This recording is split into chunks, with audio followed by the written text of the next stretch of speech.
Hey, it's Mr. Malte. Here's how to insert charts into docs and into slides and base them on data, first-hand data that you're accumulating. So I'm going to go to Insert Chart. If you're doing something, what's your favorite pie? Maybe a pie chart is best. But we can insert chart. Weird colors. But it gives you this little icon in the top corner where you can open source. And that's where you're going to mess with the data and put your stuff in. This just gives you a simple little chart here. The chart's going to get inserted on here as well in a second.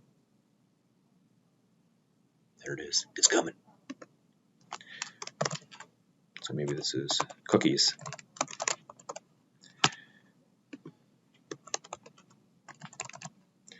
Monster cookies, Oreo, and oatmeal, raisin.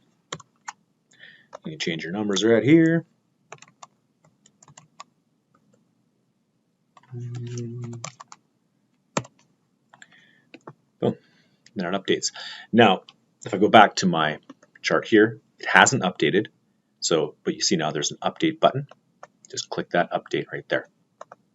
Warning, if you ever delete the chart that is in this sheet, it will break the link and you can never update the one in your slide deck. So make sure you just do not delete this. You can make it smaller, you can do other stuff with it, but do not delete this chart. All right. So let's try another type. I'm going to do a new slide.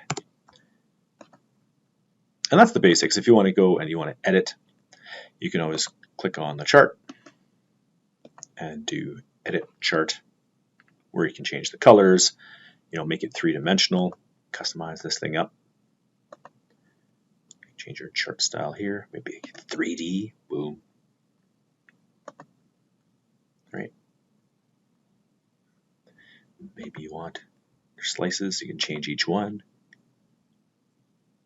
All right, so there's all your editing stuff over there on the side. Cool. Maximize. So there's little pie charts.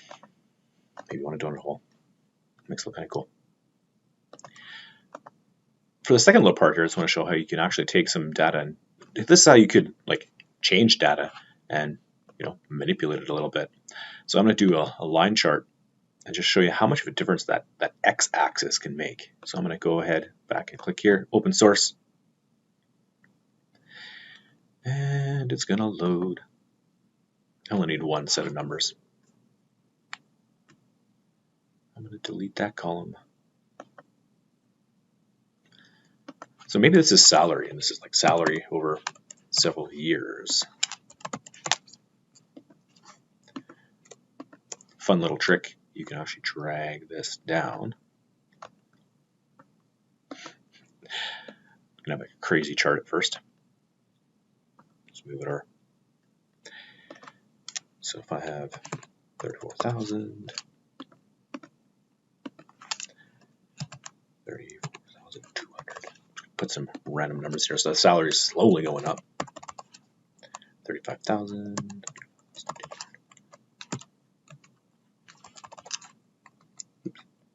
Ooh, gotta drop that here. Remember, if you just want simple charts and that first part was enough, then you go ahead and get started. And 30 stay the same. Okay, so just look at this data. If you look, the salary really didn't increase that much, but what people sometimes do to kind of cheat that a little bit is they change the vertical axis, the x-axis. No, the y-axis. And so if you go edit chart, and look at this, go to customize my vertical. I could change this to, what was my first number, 34,000. So just by changing that, it makes it look like, oh my gosh, salaries are skyrocketing, when in reality they really haven't gone up that much. So sometimes people skew on purpose, maybe by accident, this axis, the y-axis, and they change it.